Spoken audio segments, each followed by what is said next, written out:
안녕하세요. 한국맥주문화협회 이사 이명룡입니다. 이렇게 만나 뵈어서 대단히 반갑습니다. 저는 오늘 크래프트 맥주에 관한 비슷하면서도 서로 다른 관점들에 대해 발표하고자 합니다. 먼저 화면 하나를 보시겠습니다. Artfully Crafted라는 카피라이트가 있는 이 블루문 맥주의 광고를 한번 보시죠. 블루문 맥주가 크래프트 맥주라고 생각하시는 분이 상당수 있습니다만 이 카피라이트는 일부 크래프트 맥주 팬들에게는 심한 불쾌감을 주기도 합니다. 실제로 블루문 맥주는 크래프트라는 용어를 사용해서는 안 된다는 내용의 소송이 미국에서 제기되기도 했습니다. 왜 이런 일이 벌어질까요? 그리고 과연 크래프트 맥주란 무엇일까요? 저는 이런 질문으로 시작해 보겠습니다. 제시된 맥주는 미국 시에라 네바다의 페일에일, 보스턴 비어 컴퍼니의 사무엘 아담스, 독일 브라우팍툼의 IPA인 프로구스타, 일본 요호 브루잉의 요나요나 에일입니다. 많은 분들이 이 맥주들의 공통점으로 크래프트 맥주라고 답하실 겁니다. 그렇다면 질문을 하나 더 해보겠습니다. 이런 맥주들을 투명 유리잔에 따르고 자세히 관찰하면 이 맥주가 크래프트 맥주인지 아닌지 알 수 있을까요? 혹시 마셔본다면 알 수 있을까요? 저는 좀 힘들 거라고 생각합니다. 왜 그럴까요? 그 이유는 결국 크래프트 맥주는 맥주 그 자체만으로 정의되지 않기 때문입니다. 그래서 크래프트라는 단어의 사전적 의미를 한번 찾아봤습니다. 결국 손으로 뭔가를 만드는 건데 대개 기술을 필요로 하는 활동이나 업을 뜻합니다. 여기에는 기계를 사용해서 똑같은 것을 대량 생산하는 것이 아니라는 점과 장인의 수준 높은 기술이 들어있다는 의미가 내포되어 있습니다. 그래서일까요? 핸드메이드라는 말이 들어가면 고급스럽고 가격이 비쌀 거라는 것을 우리는 예상할 수 있죠. 한국에서 널리 사용되고 있는 수제 맥주라는 명칭은 크래프트의 사전적 의미와 수제품이라는 고급 이미지를 함께 전하려는 의도가 아닌가 싶습니다. 안타깝게도 이런 사전적 의미로는 크래프트 맥주를 제대로 정의할 수 없습니다. 여러분 모두 다 아시겠지만 모든 맥주는 사람의 노동력과 양조 설비를 통해 만들어지기 때문입니다. 하지만 비교적 널리 공유되는 크래프트 맥주의 차별화된 정체성이 있는 게 사실이고 그것들은 브루어리를 수식하는 단어로 자주 사용되는데 몇 가지 예를 살펴보겠습니다. 양조 규모와 관련해 쓰는 마이크로라는 단어가 들어갑니다. 경영 지배 구조와 관련해 쓰는 인디펜던트라는 단어가요. 맥주 품질과 스타일에 관해서는 아티지널, 스페셜티라는 단어가, 생산과 소비의 기반을 이야기할 때는 로컬이라는 단어의 수식어를 사용합니다. 여기서 우리가 차별화된 정체성이라고 이야기할 때는 반드시 비교 대상이 있어야만 합니다. 거기가 어딜까요? 아마도 이런 대형 맥주 회사가 아닐까 싶습니다. 이런 곳에서 생산되는 맥주로는 주로 쌀이나 옥수수를 이용한 아메리칸 어정트 라거 혹은 페일 라거가 쉽게 연상됩니다. 그렇다면 크래프트 맥주라는 것은 거대 다국적 맥주 회사와는 다르게 규모가 작고 지배구조와 독립적인 브루어리에서 생산된 페일 라거류가 아닌 다양한 스타일의 하이 퀄리티 맥주로서 지역 기반의 생산과 소비를 지향한다 라고 할 수 있을까요? 대략적으로는 여러 나라에서 공유되는 크래프트 맥주의 비슷한 점이라고 할 수 있을 것 같습니다.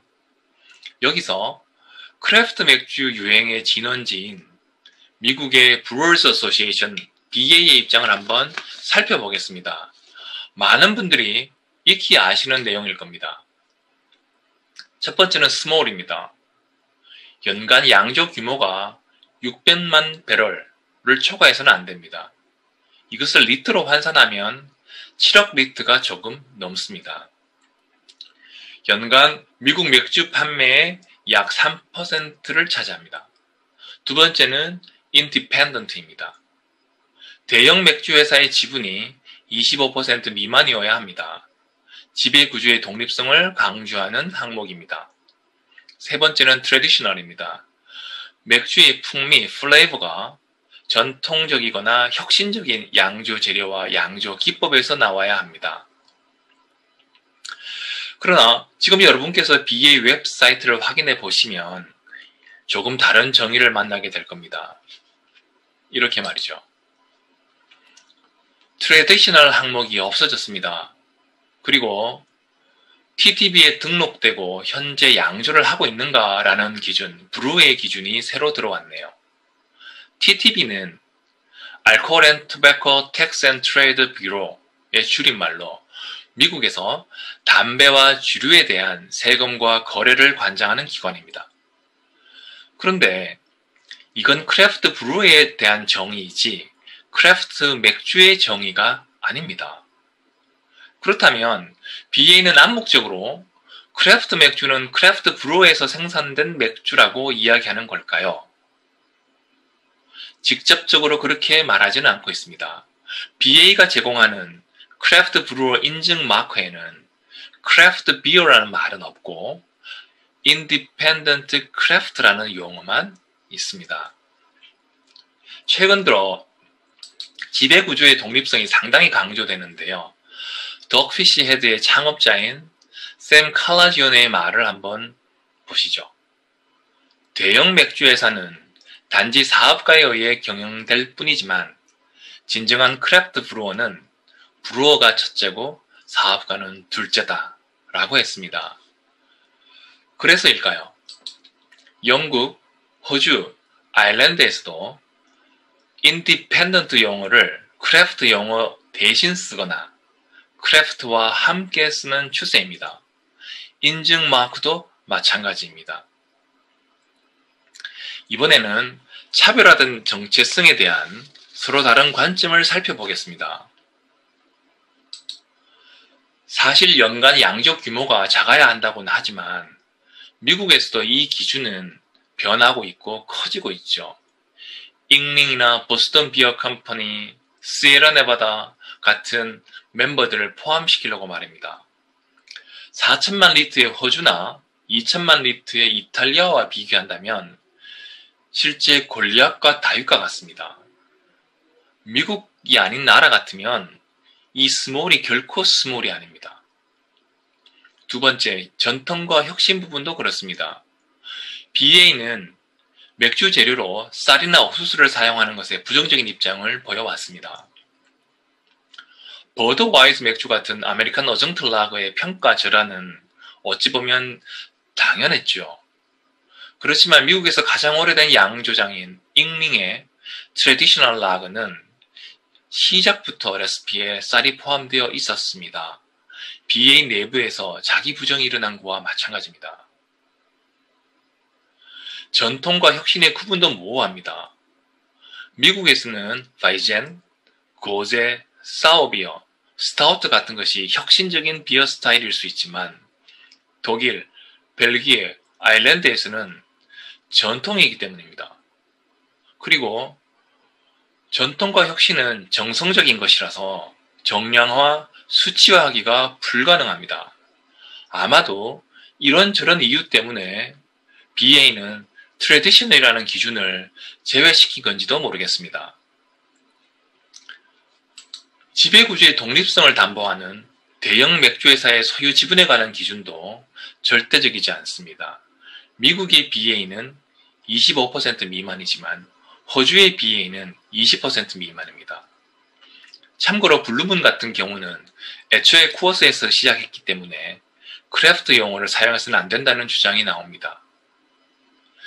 이 사실을 몰랐을 때와 알았을 때 과연 블루문 맥주에서 달라지는 점이 뭘까요? 저는 정말 궁금합니다. 대형 맥주 회사가 25% 이상의 지분을 인수하게 되는 크래프트 맥주 회사가 있을 수 있습니다. AB 인베브에 인수된 구스 아일랜드, 하이네켄에 인수된 라구니타스가 그 예가 되겠습니다. 이런 경우를 엑스크래프트라고 부릅니다. 한때는 크래프트였지만 지금은 아니다 라는 거죠. AB 인베버와 하이네켄이 인수한 이후에 구스 아일랜드와 라구니타스에서 양조된 맥주에 어떤 차이가 생겼을까요? 그 차이를 말할 수 있는 사람이 과연 얼마나 될까요? 비슷하지만 약간 다른 케이스를 하나 소개하겠습니다. 2018년도 기준 브루클린 브루어리의 지분 24.5%는 일본의 기린 맥주가 소유하고 있습니다. 브루클린 브루어리는 여전히 BA의 회원사이고 크래프트 브루어 인증 마크도 유지하고 있습니다. 25%에서 0.5% 모자라는 24.5% 지분은 과연 아무런 차이가 없다는 의미일까요? 그렇다고 이야기한다면 질문을 조금 달리 해보겠습니다. 대형 맥주 회사가 가진 24.5% 지분에서 0.5% 지분이 더 증가하면 맥주에 상당한 차이가 생긴다는 말입니까? 크래프트 맥주, 크래프트 브루에 대한 정의는 맥주 자체만으로 결정되는 게 아님이 분명합니다. 구스 아일랜드 맥주나 벨지안 윗비어인 후가든처럼 대형 맥주 회사에 인수된 이후에 더 많은 소비자에게 알려진 경우도 있습니다. 대형 맥주 회사의 인수 합병이 무조건 나쁜 것인가? 라고 항변하는 사람도 있습니다. 양조 규모와 독립적 지배구조만 생각한다면 유럽의 소규모 브루어리, 수도원 브루어리는 모두 크래프트 브루어리에 포함되는 것인가? 라는 질문도 제기할 수 있겠습니다. 물품 기부, 자원봉사, 행사 후원 같은 것을 통해서 지역사회에 적극적으로 참여하는 것이 크래프트 브루어리의 특징 중 하나입니다. 사실 이러한 것도 경우에 따라서는 자본력이 막강한 대형 맥주 회사가 홍보 마케팅의 차원에서 보다 더 적극적으로 지역사회에 참여할 수 있다는 견해도 있습니다. 생산과 소비의 기반이 로컬이라는 점도 크래프트 맥주의 한계를 스스로 규정짓는 것 아닌지 반문해보고 싶습니다. 특정 크래프트 맥주가 로컬을 넘어서 네이션와이드, 월드와이드가 되면 안 되는 이유가 뭘까요? 지금까지 보신 것처럼 크래프트 맥주에 대한 차별화된 정체성이 인정되고 공유되고 있기는 하지만 다양한 시각도 존재한다는 것을 알 수 있습니다. 심지어 이런 차별화된 정체성은 크래프트 맥주 업계에서 만들어낸 패러다임, 또 하나의 마케팅 전략이라고 치부하는 사람들도 있습니다. 그중 상당수는 아마도 대형 맥주 회사 관계자들이겠지요. 그러나 그런 대형 맥주 회사도 잘 나가는 크래프트 맥주 회사를 인수하는 것을 보면 크래프트 맥주라는 실체, 현상은 분명히 존재한다고 할 수 있겠습니다. 한 세대에 걸쳐 유행하고 있는 크래프트 맥주 문화는 분명 소비자에게 선택의 폭을 넓혀주고 새로운 맥주 문화를 이끌고 있음에 틀림이 없습니다. 그러나 각 나라마다 맥주의 역사와 전통이 모두 다르기 때문에 우리가 흔히 말하는 크래프트 맥주가 과연 무엇인가에 대한 질문에 대해 명확히 답하기란 여전히 쉽지 않습니다. 결국 크래프트 맥주라는 것은 소비자의 맥주 철학을 바탕으로 여러 맥락을 통해서 개별적으로 정의될 수 있을 것입니다. 오늘 주어진 시간이 짧아 많은 내용을 다루지 못했습니다. 매우 아쉽습니다. 저의 발표가 크래프트 맥주란 무엇일까? 그리고 그런 구분이 왜 필요한가? 이런 것에 대해서 생각해보는 기회가 되었으면 합니다. 그런 구분이 쓸데없다고 생각하는 분도 있겠지만 만약 쓸모있다고 생각하는 사람들은 비록 크래프트 맥주란 무엇인가에 대해 약간의 견해 차이가 있더라도 크래프트 맥주의 가치를 알리고 키워나가기 위해 함께 노력하고 연대할 필요가 있다고 생각됩니다. 끝까지 경청해 주셔서 대단히 감사합니다.